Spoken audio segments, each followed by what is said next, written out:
I do believe that like energy attracts like energy, and all of these kids that have now grown up, like I'll get some really heavy, like our music saved their life and stuff like that. Yeah. In reality, I believe they heard what they needed to hear at a certain time, and if we're anything, we're a catalyst, which is great. That was the moment where things clicked, and then they did the work, right?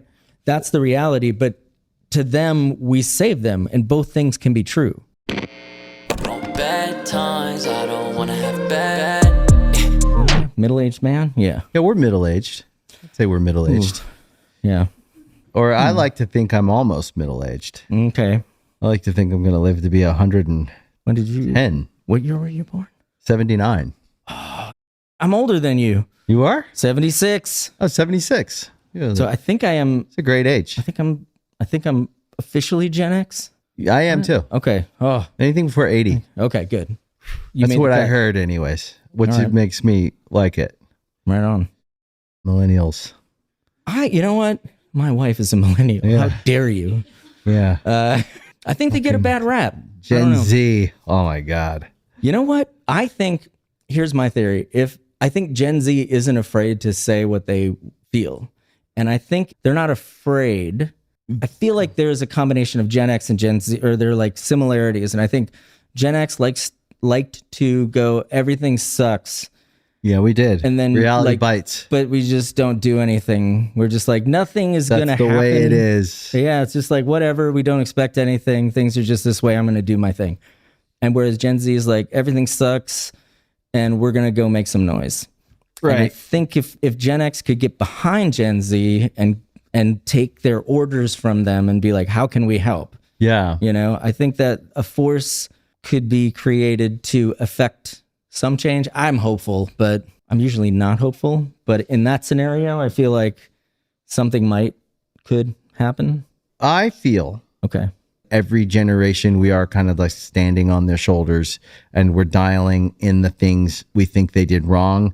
And so we're as young when we're young parents and I was 29 when I had my first kid. Okay. And I thought I was going to figure it out. And I read the books and I did the things and I was like, this is how we're doing it. And then as a 40-something-year-old dad, I'm like, yeah. And I meet young parents who are having their first kid and they're the same way as they should be, because that shows I want to put my best foot forward. So that's a good thing. And the wisdom you have when you're older is like, yes, you should put your best foot forward so you don't criticize that. I just go, yeah, good luck to do it.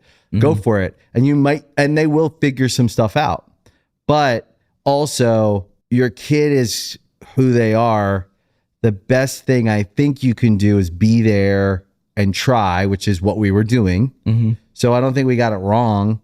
But I also realized I didn't have as much control as I thought I did or I wanted to because I think what we want to do is give them this perfect life, but that's not reality. Or the things that we feel like we didn't get, we want to give them and overdo it. What I found is my daughter doesn't need that. That's something I need or needed or wanted. And so I'm giving it to her, but she doesn't need that. She needs the opposite of that. She needs what I got growing up, right? But likely it's because you're there.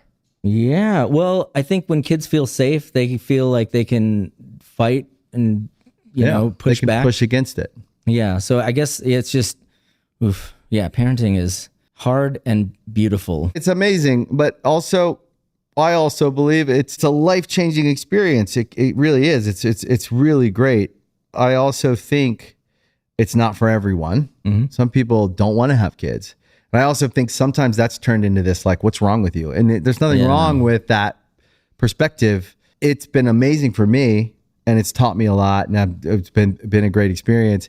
And I've learned it's just as much a process and journey or whatever you want to call it, a trip of self. So I'm working on myself. I'm trying to fix myself or think I need to fix some things. And over that whole period, I've learned it's this imperfect, complicated, dynamic process where you're not going to get it perfect ever. And also, I think the key is just trying and trying and trying and trying. Yeah. Put your best foot forward. I find if I can kind of I feel like this is related, but sometimes I just go off on weird tangents. Yeah, I love it. But me too. I think if you can follow their joy, that is important so that you know, and this, like, I kind of had to learn to be mad at my parents at some point so that I could come through and then realize that they were just people. Just like you. Yeah. And so I was kind of forced to play sports and I was not good at it and I didn't love it and it just made me anxious. And I was kind of the, you know, last person picked. And I don't care about sports.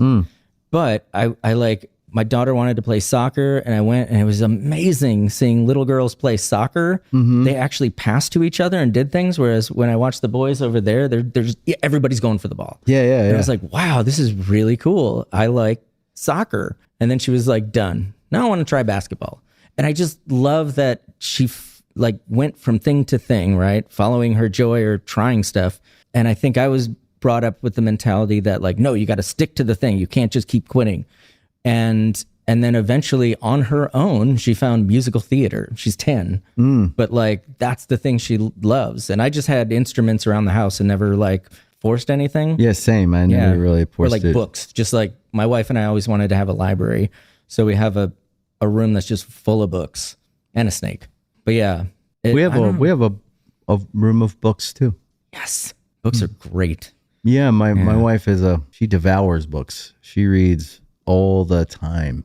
I got into audiobooks because once my kid was born, I used to read like 2 books a week. And then my kid was born and I couldn't read anymore. Like it just, I don't know what it was. And then I discovered audiobooks. And then I discovered that I could listen to them at like 2.5 to 3 speed. And I read 300 books that way last year. And it's crazy. Crazy, man. Yeah. Like I think it's just because my brain goes really fast. Can I ask a question about Tim Kasher? Yeah. He's a sweetheart, right? Sweetheart? Very. Yeah, okay. Very. Cool, because I worship at the altar of Cursive. Amazing band. Tim was... I listened to that episode, so I was like, ooh, Ozzy. Sweet. Yeah. And very humble. I found him to be very generous, humble, not pretentious, which sometimes maybe it's me, but like I think like I was even a little nervous to talk to you because I always think like really cool bands in my mind are going to be maybe pretentious or something, and it's an old thing, but I disarm it. Like I know that it's me, so I come in to every conversation expecting to have a great conversation, but there's a little like self-esteem thing probably that first my first when they're like so and so is coming on the show, I'm like they are and then I'm like, well, what am I going to talk to him about? Man. You know, and I'm like, so tangents. Let's go on tangents. That's what I'm into. Yeah. Film though. I heard like film, books, music. If I had to rate them, it's the same to me. It's film, books, music. Don't tell anyone. Oh. Yeah, you told everyone. But yeah, sorry, what we were talking about before, Tim. And yeah, so we were giving Cursive their flowers. We played with them and stuff, and I don't know what my problem was. Like certain people, I'm just like, I can't talk to. And I know that he's like a person. Yeah. He's a really cool guy. Okay, cool. People have been did you guys, you played with him? Did you get any time with him? Did you get to have? I think I was just too scared. Right. But like, that's kind of how I am. I even went to their, the Ugly Organ when they played that record in Portland at the Douglas Fir, which I don't think there's any shows there anymore. But yeah, that was a great place to see them. It's a cool band.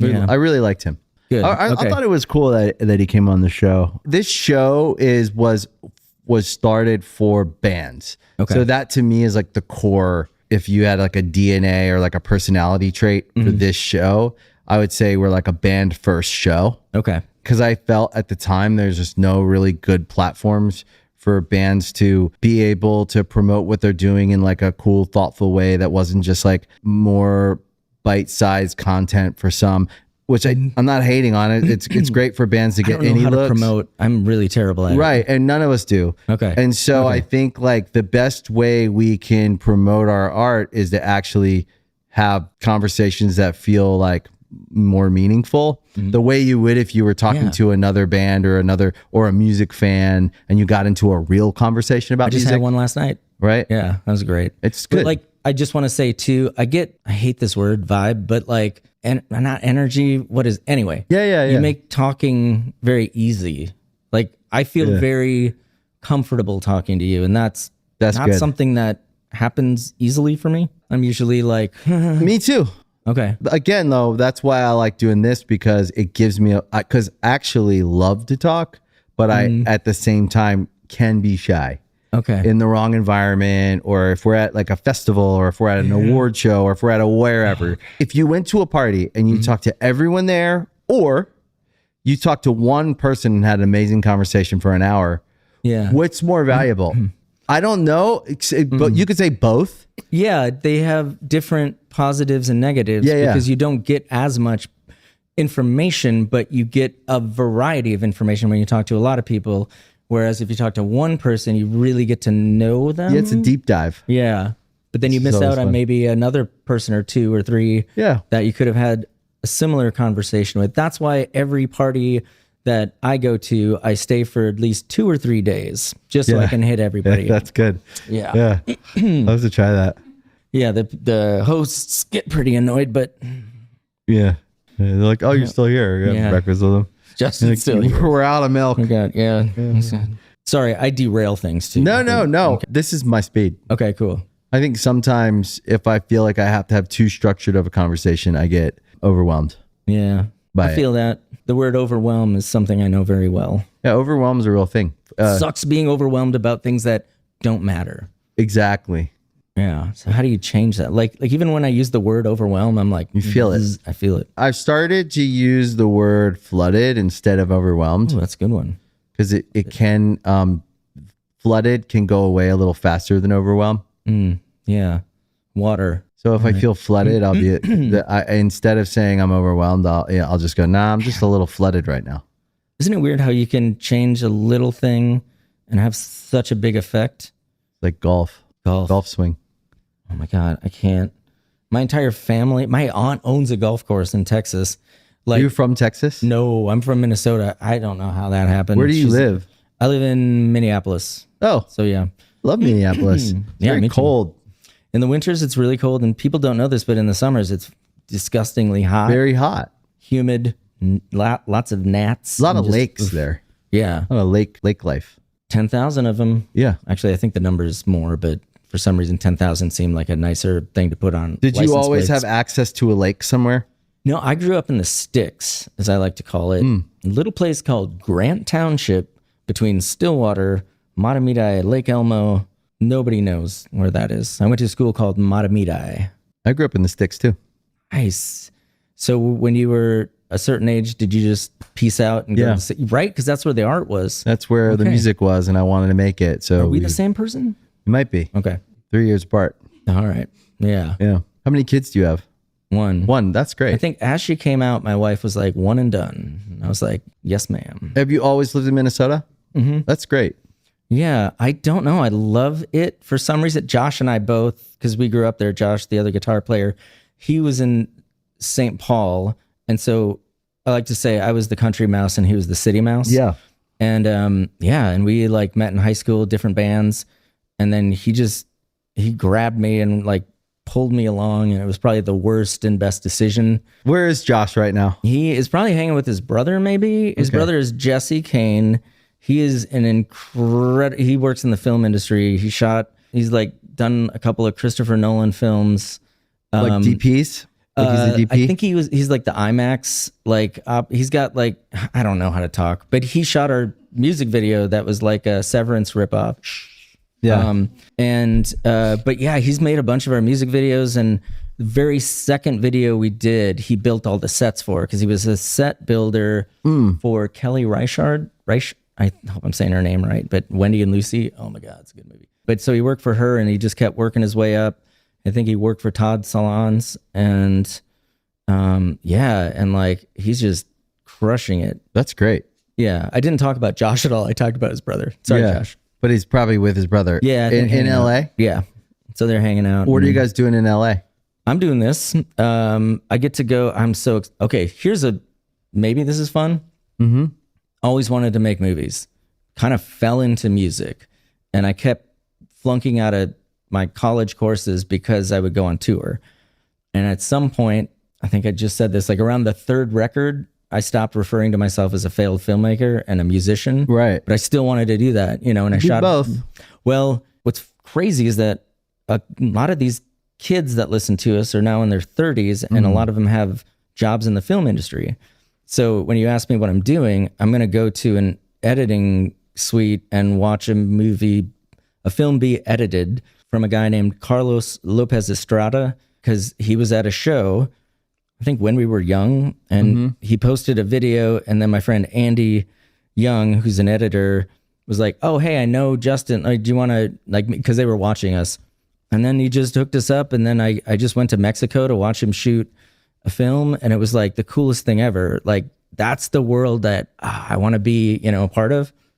And so I just feel so fortunate that I get to have these experiences now. Awesome. And like Andy helped me shoot a bunch of music, or like edit a bunch of music videos for my own solo project. And I don't know, it's just so cool to meet these people, and they like actually want to work with me and like, you know, let me into their lives. That's what I'm doing today, though. I'm going to go to the editing thing, and then a comedy show, something typewriter. Dynasty typewriter? Dynasty typewriter. Yeah, Yes. that's very cool. Yeah, Andy was like, you got to go see this. And so I'm like, all right, I bought a ticket. So, and then That's I'll cool. go to bed. That's great. Yeah.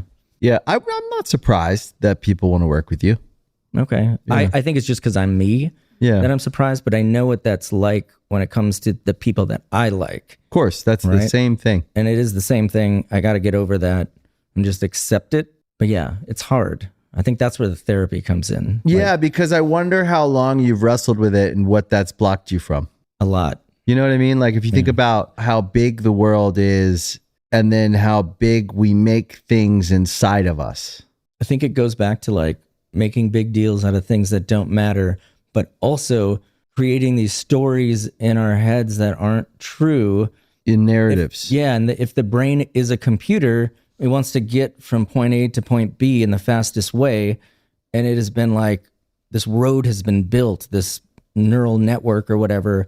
And to change that takes a hell of a lot of time to go, no, actually, let's go this way now. Right? Yeah, that's why what I believe. That's why therapy is important, because we have to check the narratives in our minds before we accept them as the truth. Because I don't think our brain knows the difference. How we feel is what we think we feel. And wait, hold on. What is it? Feelings aren't facts. No, they're not. They're feelings. Yeah. So if I feel today is bad, today is bad. But is today bad? Doesn't have to be. But it's maybe bad for you. And maybe you do have a bad day. Yeah. Or today was bad, but not necessarily is. But also like I say this for people listening, because a lot of people listen to this show for these kinds of ideas. If I'm going through my day and I perceive it to be really bad, then I need to stop and I need to make that list of why it's so bad. And then if it's just because I feel it's bad, then I need to stop and try to check with that. Okay. Because if no one in my life passed away, if I didn't get diagnosed with a horrible disease, if no real misfortunes befallen me on that day, which is a high likelihood it hasn't. Yeah. Are you my therapist? I am today. Yeah, this is wild. Yeah. I'm and losing then my mind. are we going forward or backward? Okay, so we want to go forward. That's the way towards things and towards growth and towards the future. Backwards is something like, well, you can't really go backwards. You can go backwards from a progress perspective, but in life, you can only go forward. So if we're sitting there and we're fighting for the forward progress of things, we're just staying in one place, but that's not actually the truth of your life. You are going forward anyways. And so at what rate do you want to go forward? Or do you want to be pulled forward by someone? Either way, you're going forward. Okay. My mind is blown. And I'm also, sorry, are you finished or do you have more? I always have more. Okay. But please, let's stop there. So like with, I think. Actually, that's all the time we have today. All right. Thanks. Just kidding. No, that's. No, go ahead. Whatever. Go ahead. I was just joking with you. I just thought it was with funny. respect to. I was just being funny. What is the word I want to use? Meditation. Meditation's great. Never understood it. I always thought I was doing it wrong. And then You can't do it wrong. Well, I'm hearing that, but I still don't know. Number one rule in meditation is don't judge the meditation. Can I talk? Yes. Okay. Sorry. Thich Nhat Hanh. Yeah. Yeah. He was the one that like did it for me. He's like, when you're doing a thing, do that thing and tell yourself, I'm doing that thing. And the first thing I did was I went and shoveled snow, Minnesota. I'm like, I'm shoveling snow. And it was weird. Everything just kind of went. And so I think that is the meditation I've been trying to do. And I'm not great at it, but just doing whatever you're doing without other thoughts and things. And then just tell yourself you're doing that thing. It's so simple. But we overthink things because we were taught or criticized or whatever. Everyone's different. But it's important for everyone to hear it because actually the human brain and living organisms are inclined to survive. So we naturally get better. So if I do just that thing and just try, every time I do it, I'll get better. Yeah. Do you think there's in me, there's a thing that's like, I expect myself to be perfect at it the first time. That's because you're hard on yourself because you're a perfectionist, because you're an artist, and you likely also got rejected early in life very much. So then you internalize the rejection as you did it. Yeah. So then you start criticizing yourself to protect yourself from rejection.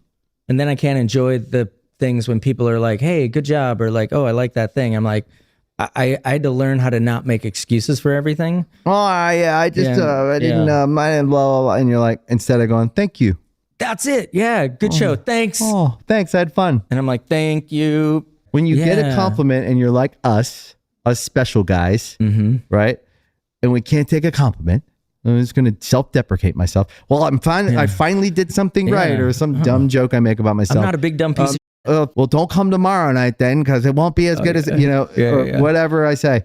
Instead, I just go, nope. Okay. Stop making fun of myself. It's not that you let go of that. You'll never be able to. So don't worry about that. Okay. You have to hold your achievement. You have to hold your talent. You have to hold the things that make you special and good so that you feel like you are good. I think what I'm hearing or what I'm taking from that is like, I can still do those things of being like weird about myself, but it's almost like adding the positive with it. And it might dilute some of that negative stuff. It balances it all out. Okay. Because also you deserve, but also when someone gives you a compliment, they deserve to be acknowledged as well. Acknowledgement. Instead of dismissing them as stupid because they don't know what they're talking about. I don't think people are stupid. I just get uncomfortable. Right. But for me, it was, they don't know me, how bad I am. Oh, it's like if you knew me, you'd hate me. Okay. Oh my God. Like that kind of thing. And if you spent more than like 5 minutes with me, you would not want to. So what I'm saying is that's like self-esteem thing. And I know that I've been dealing with that my whole life.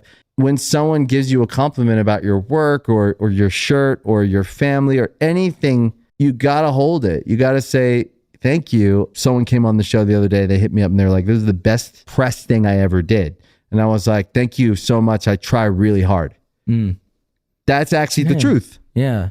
Well, just so you know, like I am having a really good time talking with you. I'm glad. Okay. I don't know how you're feeling, and I don't need, it's any mutual validation, but like, no, you don't have to worry. You don't have to think twice about how I feel. This is my favorite thing I do. Okay. So cool. I never have a bad time, but like you, I talk too much. Okay. So I always am hard on myself. Yeah. And I always just shut up and let other people talk. I even put tape on my face once. It didn't work. Yeah. Never does. We have a song called Stop Talking. There's it's just so my kid says to me, she's like, Motion City soundtrack though is very movie adjacent band name.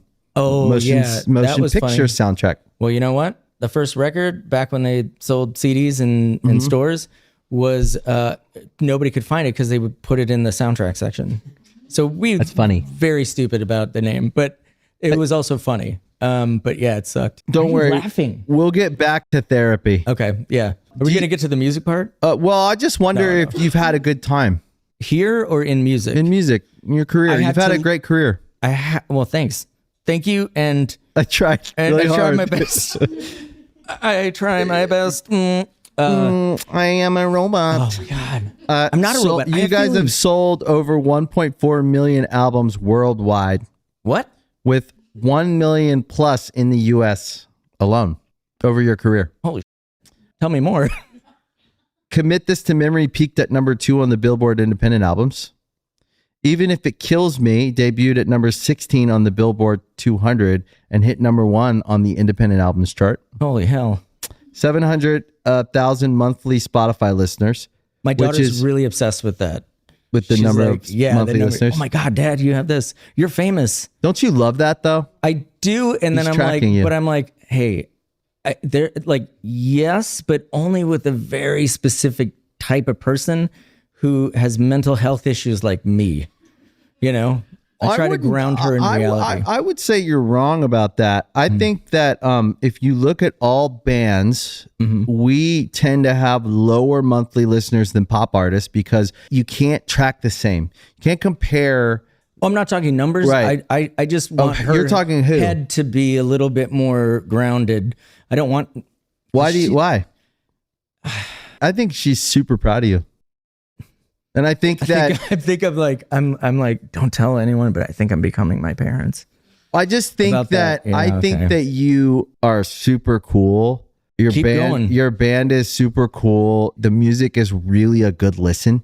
Okay. Like I really enjoy the music. Like it makes me feel happy. Okay. And I think that's probably where you get your outlet. Oh yeah. I think you really have a lot of joy when you make the music. I can hear it. Okay, there's so many things. Going nuts. to film school, or this community college that was super cheap at the time. Now they have a whole program. My favorite teacher was a guy named Hafed Bousida. And if you've ever seen Adaptation, that movie, Spike Jonze. Yeah. Remember the scene with Robert McKee, played by Brian Cox, where I think Nicolas Cage's character, Charlie Kaufman, goes to see him speak about movies. No, but continue. Okay. Basically, Hafed was like him. And so he would have us do these, assignments, and then we'd show up and everybody'd have to get up and, read their script or do whatever.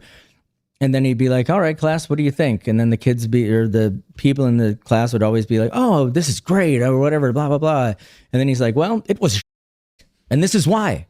And then he would explain it, and like you couldn't argue with him. You're like, oh, good that's case. interesting. Yeah. And then he's like, who's next? And like it was terrifying. But then if you did something that was good, he'd be like, this is amazing because then here you set this thing up and then you didn't say what you were doing, And I love that dude. And so I think what happened, being somebody who always wanted to make movies since I saw Twin Peaks on TV, Classic. yeah, was I used the screenwriting stuff that I learned and put it into the lyrics. Mm-hmm.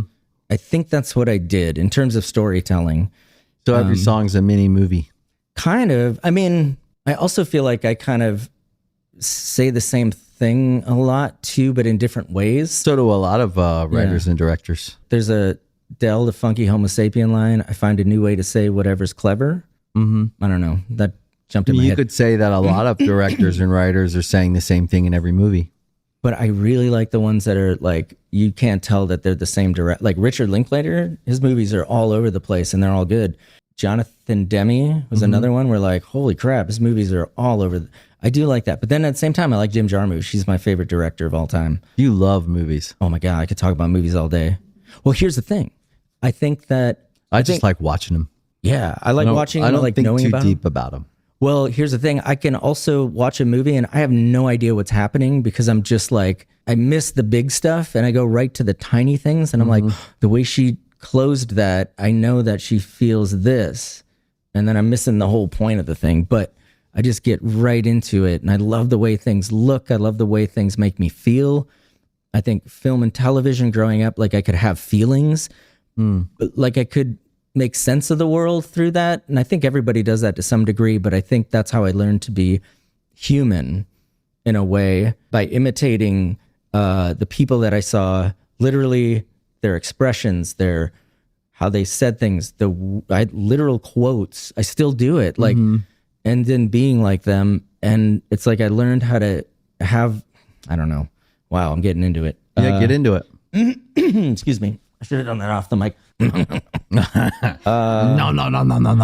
Like a Neil Hamburger. Yeah. Do you remember him? Neil Hamburger? No. Oh my God. Look it up.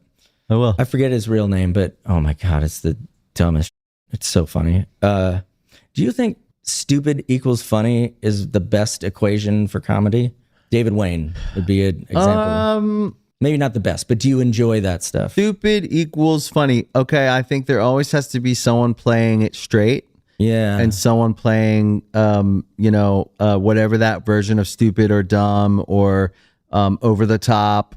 I think those are the two. I do think you need a partner to be stupid. You need someone playing it smart or straight. I think to make it even make more sense, what I'm trying to say is like, yes, I think you have to be grounded in reality and have no idea that you're being funny.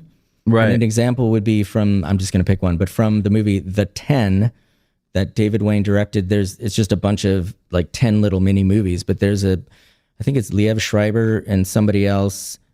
They're like one-upping each other as neighbors by buying like MRI machines, and whoever gets the most, and like that's the dumbest ever, but it's so funny because they're just like, oh, you got another one, I got to get two more, Anyway, but that's what I mean. I like comedy. I'm an easy customer though. I think I am too. I'll laugh at I love comedy. All right. Do you want to get into movies? We can get into movies, but I don't feel like I feel like it's my love language. Yes. So I would love to talk about movies, but I fear that I'm not as well equipped in knowing who directed it, who wrote it. And I also tend to I love an indie movie, but I need to be turned on to it or told about it from a friend usually. Okay. Because I'm more like a mainstream, I'll just watch Netflix, Apple, and I'll watch all of them. Is beautiful. Like, I'm excited for Avatar 3. Okay. My daughter got me into that because I have a thing with James Cameron where I think the one thing that he could use is the dialogue and that part, just the dialogue in his movies. But he does have some great lines in these movies, especially the ones that Bill Paxton said. R.I.P. Well, the sheer size of his movies, oh my gosh, would argue the opposite. Yeah. So I think that there is, some people could say he could probably go deeper or more obscure in some spots with dialogue, but grounded. Some people could also argue that he's done it perfect because of the size. Yeah. I'm not invalidating anyone. I'm just saying my personal taste is like, it's almost like I have a friend named Shane Nelson who we made all of the short films and music videos I've done were with him. He's like, the best. And I hope to do more stuff with it. Anyway, he had a really good thought or idea, concept, whatever you want to call it, that like, if something is almost perfect, it's almost more infuriating than if something is like fine, like when you get. But I think fine is average, and I think that or good James Cameron has done is found the sweet spot for mainstream entertainment, right? Like Titanic, if you think about it, one of the greatest films of all time. Yeah, just the size, the fact that the entire world could agree. Yeah. In the sheer amount of times it's been viewed and the amount of, forget about the money, right? In the way it's called upon in other places. And so I think what he's done is it perfect? He'd probably tell you probably not, it's not perfect. But I don't know if it would be the same movie if it was all the way perfect. I think he nailed it. I think it's a home run. I think it's like Avatar, right? If we wanted, that's why I'm not saying I'm an easy customer, but I appreciate people who can create art at scale. I love that he's inventing technology. He's like George Lucas, like inventing technology to do what he wants to do. That is mind blowing. I would say The Abyss is probably my favorite movie of his. I know Abyss. That's like didn't weird, he do he did Abyss? Didn't he do Alien? Alien 2. And didn't he do Terminator? Yes. Did he? Both of them? Yes, I think he did both of them. Oh my god. Didn't he do True Lies? True Lies. That is I don't know how it fares now, but that was a great movie. So I think you know what? I take it back. Some of his movies have perfect dialogue. You know what? I think you've convinced me. I might have. But I will say that I didn't like Avatar as a concept. When I first heard about it and I saw it, I was like, this is stupid.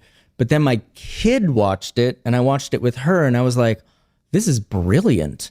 Yeah, so I'm inclined to be excited about new worlds. Okay. Because I think we get so married to a Star Wars or a Disney concept or this, and we all go, there'll never be another one. And I'm like, no, there will. Yeah. And I think somewhere out there right now, there's a kid who just watched Avatar because they just were born in that time and they didn't know about the franchises before that are now dreaming of some other future franchise that will be.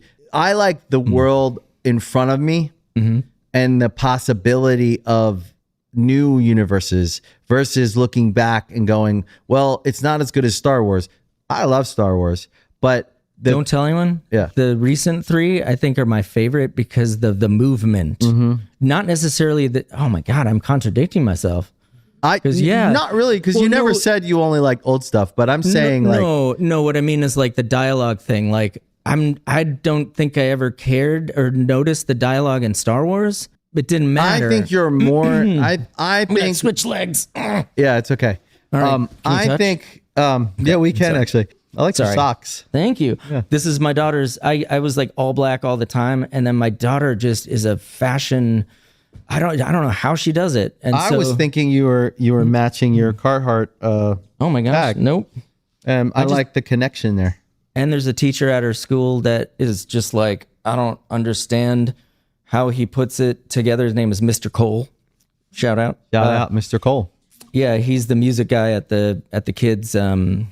They do a play every year, and my kid's so excited because she wanted to be the villain in Pinocchio Jr. Oh, it's called My Son Pinocchio, and she got Stromboli, the puppet guy. Anyway, enough about her. Let's talk about me. But she's got fashion, and so I'm like, oh, just put things together that maybe don't make sense, but it's just kind of fun to have color in my life. I think that's a good thing. Yeah, I do too. Something that has blown my mind is that a lot of people give me credit for talking about mental health in the songs, and that was never my intention. Now, is that something that I should take credit for, even though I didn't know I was doing it, or should I not? I think you should acknowledge it the way they're acknowledging it. Yes, but what's interesting now is, I'm not going to go into specifics, but my daughter needed some help with something. And she actually, she went through a thing and she learned some skills and she knows how to regulate herself. I've never learned how to do that. No, none of us did that from our generation. But so I'm writing these songs. I'm just saying what I feel, right? Years later, I think when Twitter started, 2007, I would get all these messages about hey, I have OCD too. I have ADHD too. I'm autistic too. And I'm like, what the do you mean too? I was so confused. And then, time goes on and I'm helping my kid. And then suddenly oh, you have ADHD. And I'm like, what? You have ADHD? I've got them all, man. And I won the lottery. Yeah. Well, are you like a neurodivergent? Super. Okay. I won the lottery basically. Yeah. You hit the jackpot. Yeah. And it's been so confusing. Yeah. It makes my life make sense. And now I don't have to be I'm the dumbest piece of on earth. It's just that I didn't know how to do things like other people. And I kept trying to do it that way. Okay. Now I know I can do it this way and kind of live in the same world and maybe circumnavigate some things. Right. So that would be the big one. Then I would say you probably grew up in what the is wrong with you? Why are you this way? What's wrong with you? Why are you lazy? Why are you this? Why are you that? And then you probably spent most of your adulthood making sense of, okay, if we can learn what our idiosyncratic mannerisms that make us actually make us.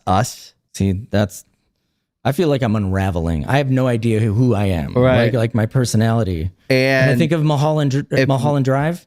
Is that it? Yes. Where she's like, I don't know who I am or whatever. Okay. Sorry. And if I can actually accept that as a good thing, I'm an idiosyncratic person. Yeah. I work the way I work. I think the way I think. I just do things a little differently. From all these people, but perspective. Probably not like all these people. No, and that's the thing is the people that I do believe that like energy attracts like energy, and all of these kids that have now grown up, I'll get some really heavy, our music saved their life and stuff like that. Yeah. In reality, I believe they heard what they needed to hear at a certain time. And if we're anything, we're a catalyst, which is great. That was the moment where things clicked and then they did the work, right? That's the reality. But to them, we saved them, and both things can be true. Yeah. Right. And that has been a trip. And as I get older, I'm like, I know what you mean. It's hard to accept it because I'm me, but I know how that feels, right? I got the weaker thans. Like, holy John K. Samson, boom. Tom Waits, boom. Oh, Karen Carpenter. Carpenters are one of my favorite bands. And what I think I stole from them, borrowed, is that you listen to the music and it's so beautiful and poppy and whatever. But if you listen to the words, they're so dark. Yeah. They're so like That's sad. pretty cool. Yeah. Oh, Cool. I love her so much. That's pretty cool. Yeah. And I think we do that a little bit too. Yeah, you guys do. But the fans, so then it's like, oh, I am like you, but I didn't know I was like you. And somehow I helped you. And then you showed me who I was by listening to me. It's like, Which you kind of always knew, right? I knew something, but I Okay. didn't. I mean, like I would kind of joke, like, "Yeah, I'm anxious now," but I didn't know I had like severe, whatever the term is, anxiety. And I remember I mentioned it to my wife, and I think she told her friend, and her friend was like, "He's the poster boy for anxiety. Like, how the did he not know that? You know?" Would And you say your anxiety is less because you understand yourself more? I would say that I have fueled my way through life using anxiety as like the gasoline. And that's not great because it doesn't make me present. I'm always like this. So I'm trying to learn how to like be like this. Right. Just So like, hence the meditation and stuff. yeah. And it hasn't really happened. Even on this last tour that we did, like, I don't think I opened my eyes for the first 3 songs. Like it's really hard to switch from one thing to the other. And then, you know, I'm just getting into the groove of it. And now we have one more show left, and then we take a break, and then When's we do the the next East Coast. Next show is Tempe, Arizona. That's the Okay. last one. When's that? Tomorrow. Oh, tomorrow. Yep. Do you fly out in the morning? The next morning. So I get to see my kid, That's which is good. going to be great. From my experience with anxiety, I would encourage you to keep being aware of it. And what I've learned how to do, I find I'm still anxious, but it's a more of, I'm super aware of it. And I kind of understand that when I'm anxious, it's telling me something and it's not what I think it's. So at surface level, I'm like, oh my God, am I having an allergic reaction to this food? I've never been allergic to anything. Or I can have these, okay, why am I having this panic attack, right? But now my panic attacks now from when I was a kid, there was some trauma, right? Okay. So my response to like, I had PTSD and stuff like that. So it was kind of bad, but it was bad. Not kinda. Yeah, there you go. But the panic attacks were, and they were foreign. So I didn't understand what I was experiencing until someone had to tell me what that was. Going to therapy is really important. And then becoming aware of that stuff. Now I would say when I have a little anxiety thing, it's about 5 minutes. This is really nice. I can live with 5 minutes. And that's what a panic attack is for me now. Still unpleasant. Still don't want to have them. If I could control it and make them go away forever, I would. But now my anxiety is a 5-minute little internal dialogue I'm having with, okay, yeah, well, first of all, no, you're not allergic to anything, or your throat isn't closing, or your this or that is not happening. And I have that conversation with myself because it's the truth. And then I also am going, now let's get to what you're anxious about. Why are you anxious? And then I can go, well, I'm doing this and there's this and there's that. I'm like, okay, well, that stuff all kind of warrants feeling a little anxious. It's okay. And just by becoming aware of the present situation of my life, which is high stakes. Yeah, well, it makes you anxious because you're focused and you want to hit the ball and you want to perform well. You want to achieve, or you want to deliver, or I don't you want want to to let people down, wanna let- which I need to Same. switch that up, because it's like people pay all this money, they get babysitters now, they do all this stuff, they're going to the show. If I can't sing, like, So what I'm saying is that you're not wrong. And that's where I had to come to terms with my anxiety as a function of high performance. So But I love that because it kind of gives me a term to use now that I can be like, oh, that's why. and you're not wrong. So it's Yeah. not. So it doesn't mean it changes anything. No. Doesn't mean you don't go on stage and you're not anxious. You can't open your eyes. It doesn't matter. Feels like I can breathe a little. Redefine how we frame it to ourselves, because okay, if you're going and playing for 2,000 people or you're at a festival and you're doing this, is that not a high stakes moment?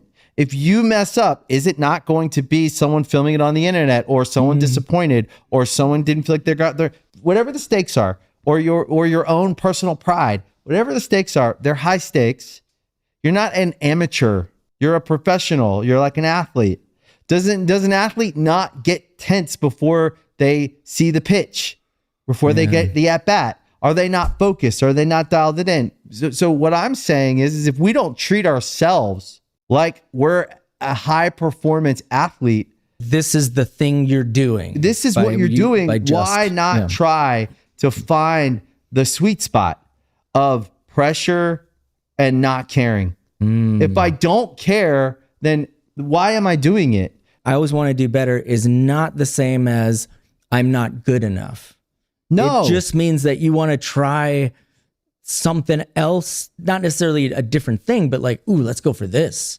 Let's go for that. Is it more like, okay, I want to do the high jump, but I'm going to do it even higher next time? And like, I don't know if there's an athlete that does the high jump that doesn't try to get it higher every time. yeah. If I could say my religion is anything, it's innovating self. Innovating self. Hold on. Can I Wow. innovate Yeah. myself? Right? Can I gotta write that down. optimize myself? Yeah. So so how do I do that? Well, I have to change my processes. So Yeah. if my process here isn't working overall because my sleep isn't good, well, then my process isn't right.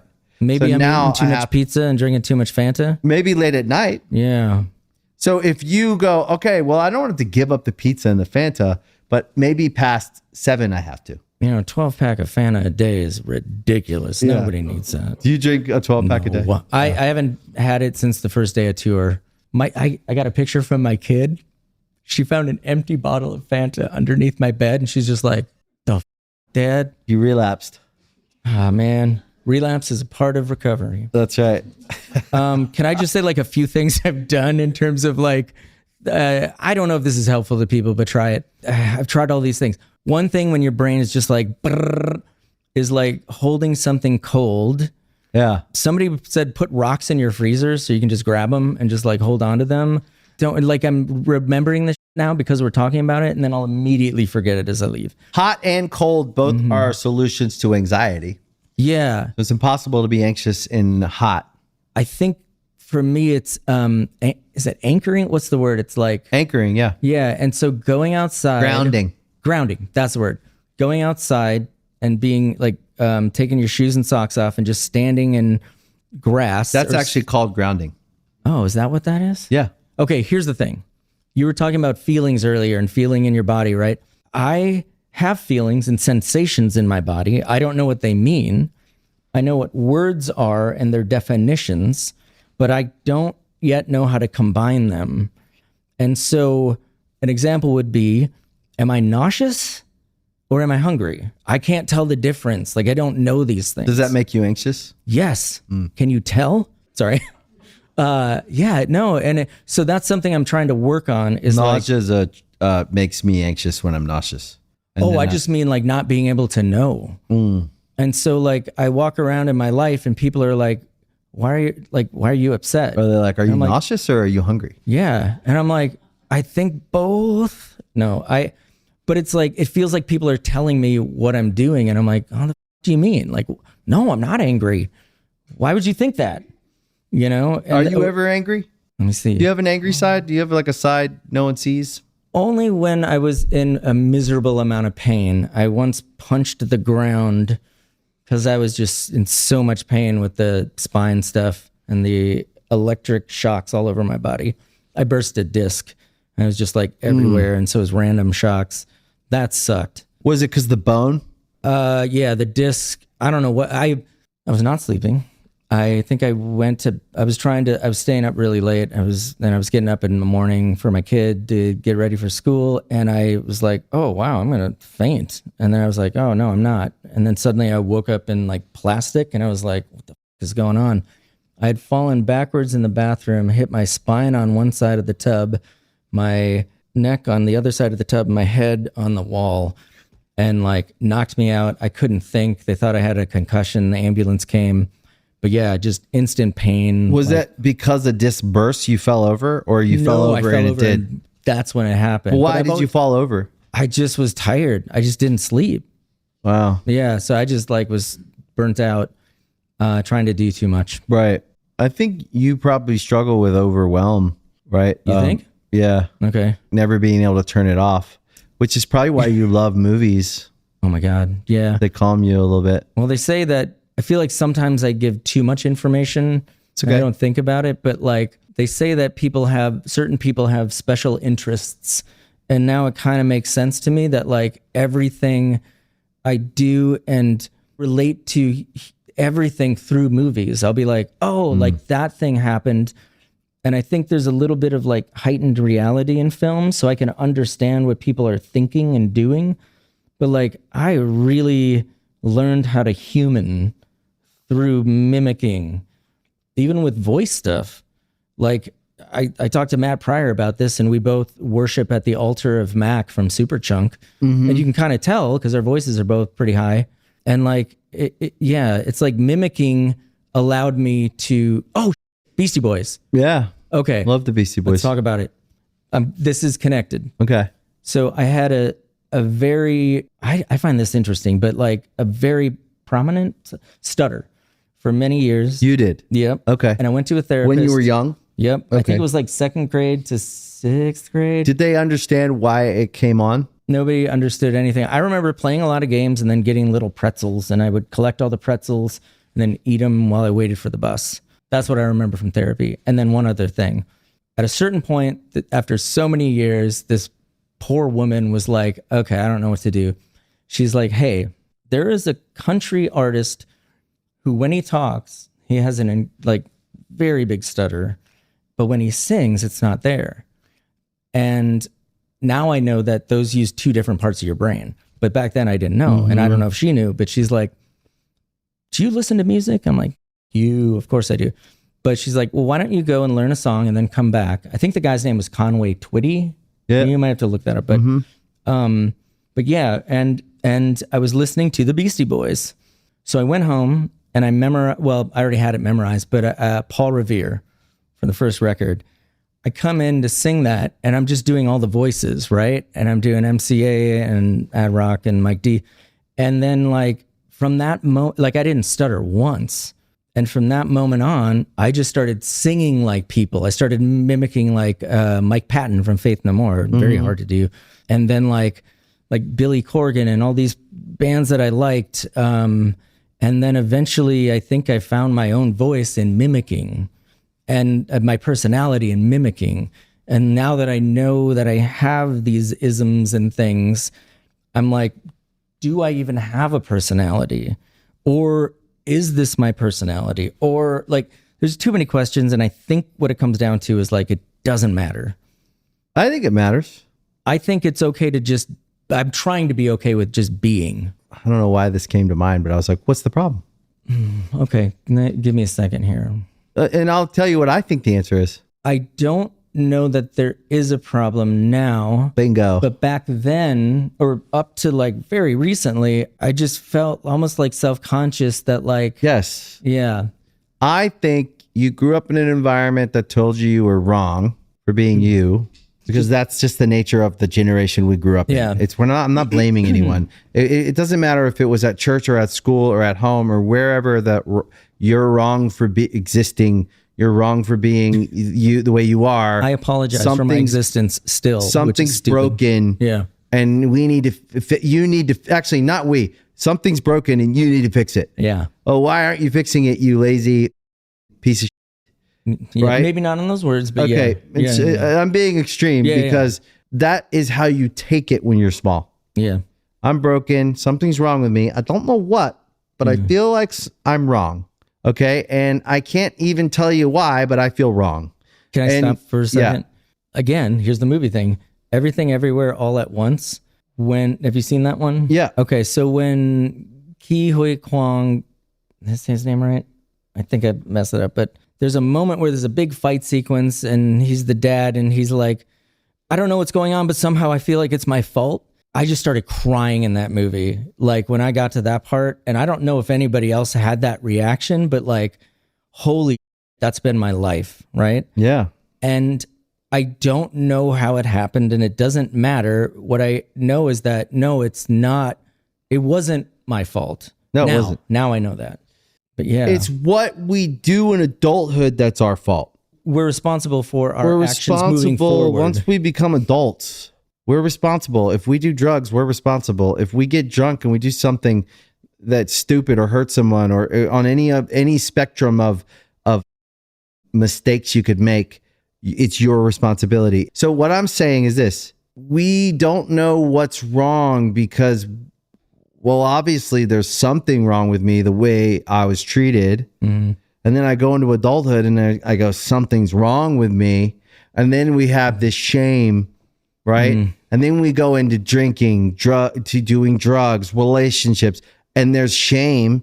It's wrapped in shame. It's wrapped in low self-esteem. It's wrapped in, I'm not right, I'm wrong. I wanted to say earlier too, that like all of our traumas, all of our things, whatever, it's all relative, right? And that's something that we have to remember, because I always compare myself to like, well, all these people were murdered over here. I'm just sad because I didn't get to see this thing. It's all relative. It is. How was the experience of putting the new record out? Putting it out, like was putting great. It into the world. That was good. That felt good. I mean, if you want to hear just made up that may or may not be true, talk to me. If you want to know like what actually happened, talk to Josh. But I like the record. It came out. The same old wasted, wonderful world. Yes. It's a great title. I don't know how that came to be, but it was a line I sang in a demo. I love talking about processes. Yeah. Processes. Processes. So I'm sorry. I got to take my meds eventually. No. But I had these two little ditties, as I like to call them. And then Josh was like, oh, let's marry those together. And that became the last track on the record.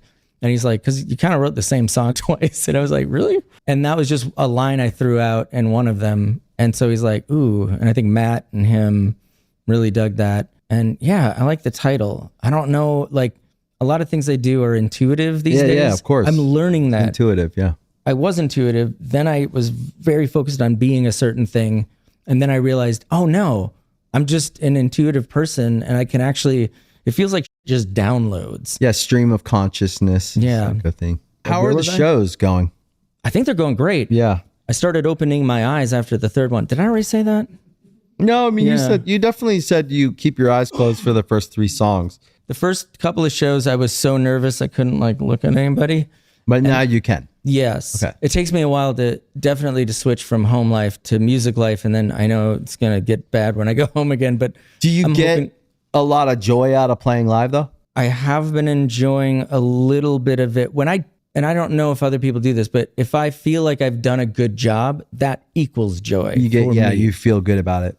But I really worry that I'm going to let people down. So, I mean, when I'm singing, like, let's see, what's, the guy from the Format, Nate? Oh yeah, Nate's awesome. That can sing. We did a tour with him and he was like smoking cigarettes, screaming. This is a long time ago, drinking booze and like trying to up his voice. And I'm like, Nate, I worked so hard to get my voice.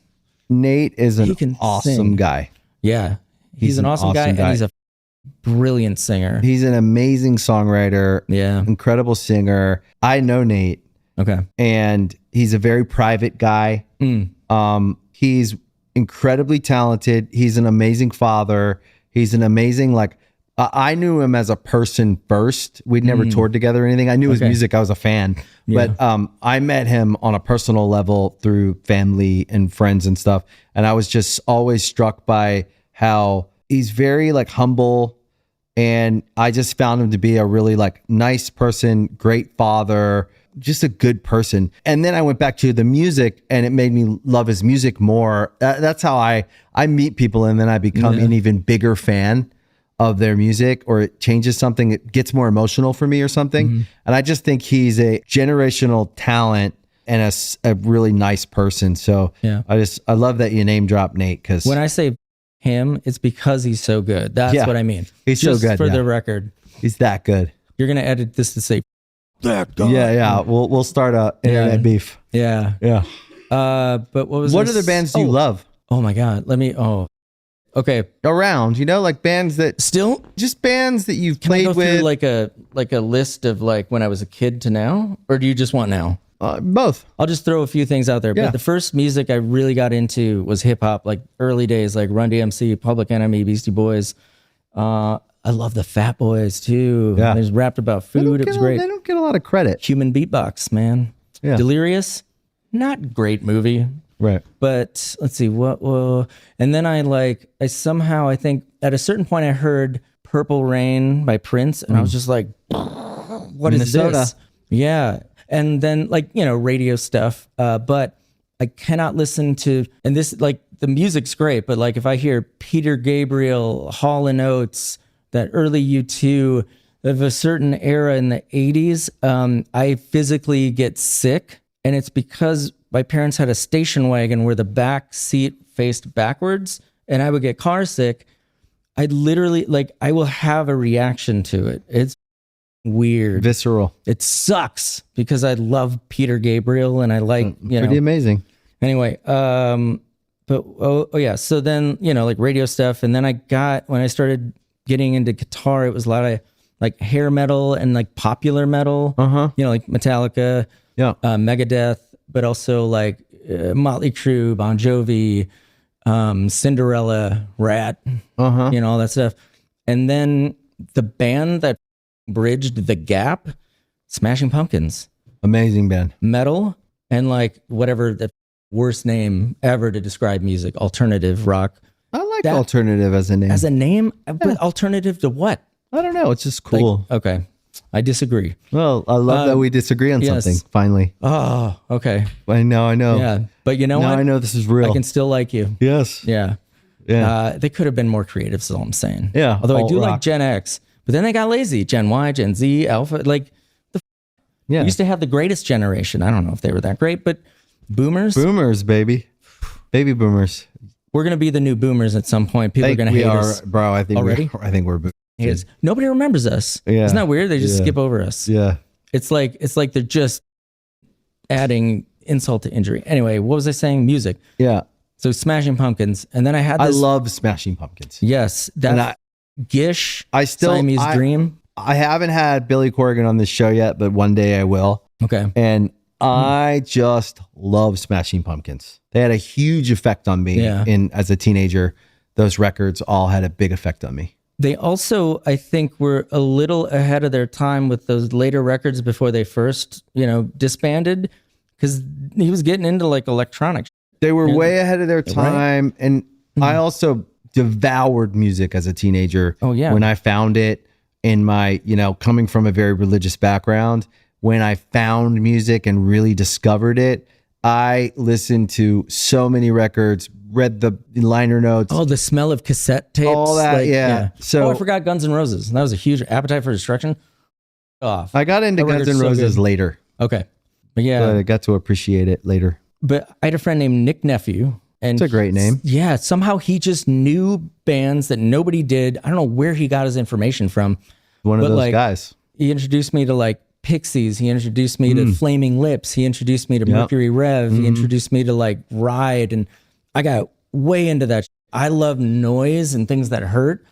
My favorite record of all time is Clouds Taste Metallic by Flaming Lips. That era from In a Priest-Driven Ambulance to Clouds Taste Metallic, wonderful. But the two albums that Ronald Jones played guitar on, Transmissions from a Satellite Heart, which had the one song, the first song that blew up, the She Don't Use Jelly. But Clouds Taste Metallic is the greatest sounding record to me of all time. And the noises, his guitar parts are so weird and up and hurt. I love music that hurts. Check out Venetian Snares. That's what I listen to calm down. It's insanity. Sorry, that's a sidetrack. But yeah, like all of those bands. And then I got a little later, I got into like Jawbox, Fugazi. Yeah. You know, and then I started getting like Bjork. I got into Tom Waits. Somebody gave me a tape in high school. So I kind of just started doing this. I love big band jazz. Well, like, you sound like a lot like me. Do you like a lot of different things? Of course. I think we go deep into, so it sounds like, especially like you just said, you listen to 300 books. That sounds very similar to like how I digest things. Like all the bands you've named, I've listened to. Okay. I've gone down the rabbit hole. I can go deep down and digest something probably quicker than the average casual listener, because I'm like a rabbit hole guy, and I can learn everything there is kind of to learn about that in that week of being obsessed with it. And once I have all that information and I listen to it, some of the stuff will stay in the playlist and I'll move on to some other subgenre, some other. So I think it's like something like that. It's like listening to 300 books a year. Okay. Is something like for me with. That was only last year. This year I only made it to 200. Right. But I failed. That's still quite a bit. No, I know. Well, I would say it's not casual. So that's what I'm saying is I think that with the ADD thing, we're able to be highly focused on things we are interested in, which is awesome. Yeah. It just kind of like some other things that we might like have responsibilities and realize like, oh, I forgot to do that. But okay, so Motion City soundtrack, you put out a record. Great band. You guys are great. Oh my God. Listen, we're so sexy too. Listen. What? You guys have a great reputation. What? Yeah, people like you. Oh yeah, okay. People like you. Mean? Okay. Yeah. That's what I mean. Like, we don't really have a whole lot of who are fans. Like our fans are really kind. You and have very nice fans. Yeah. You could play with any band. You guys really do. Yeah, I do. Okay. I think you work bands like you guys, which is a cool thing. And who are these bands? God. And damn. I think and I think you have cool fans. I do too. I really do. I think you guys have like thoughtful. The people that like your band are thinkers. They make us like bracelets and art and like it's crazy. I keep everything. Yeah. I just need to figure out like how to hang it up and like make it a mural that kind of changes and stuff. I like to have people sign their when they give it to me. That's nice. Because I just think it's only fair. What do you think is next? Okay, let me think. I really want to make movies, and I feel like it is possible. It's actually possible. Yeah. And I just met two guys that I've been working on a television series to try to get made for 5 years, and I finally met the two writers. It's a musical, so I would be writing music like it's crazy. It's insane. I don't know how anybody would want it. I know you're probably asking about Motion City and what's next, but I'm just going to tell you about because it's the Me Show starring me. But yeah, I met these two brothers, and like in 2020, it started just all Zoom calls. Like I never met them before. And then Sony picked it up. We had a showrunner, we had a director, and then the writer strike happened and it just all went. Pfft. So then we're starting over again. And now we got another guy helping us and he's amazing. So we're getting ready to pitch again. But like, how did this happen? Like, I'm actually getting close. I know like barely anything ever happens. And I don't know why anybody would want to make this. It's too weird.